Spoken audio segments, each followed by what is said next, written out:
Oh, it's a good question. Lars Rosenquist is asking, if Scientology's tax exemption gets revoked sometime in the future in the USA, will a lot of money-motivated Christian churches in the USA also get into danger of getting declared a fraud?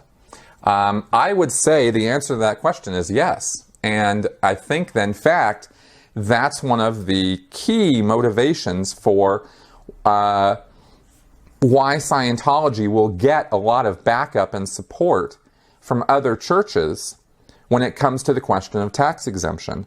This is one of their protections for not losing their tax exemption, is they will rally other churches from other denominations, definitely Christian churches, especially in the United States, because there's more Christian churches than any other types of denominations in the U.S.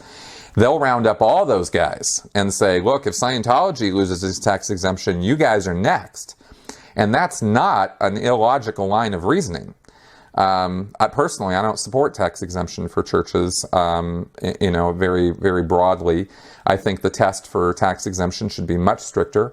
And I think that there should be a public benefits test like there is in the UK, which is why Scientology has never gotten tax exemption in the UK. And I think the Charities Commission, and that's going on in Australia right now, is doing the right thing and pushing for transparency, financial transparency for these organizations.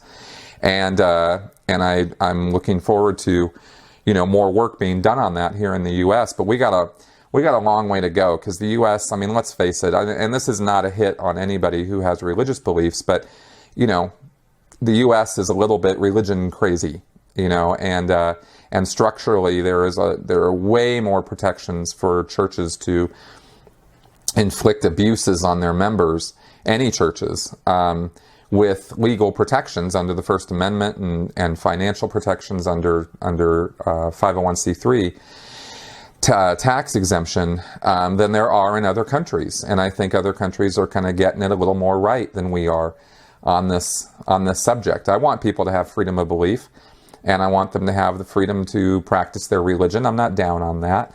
But I think that when these organizations are able to get away with the number of abuses that they are, something's wrong with that system, and we need to dig into that.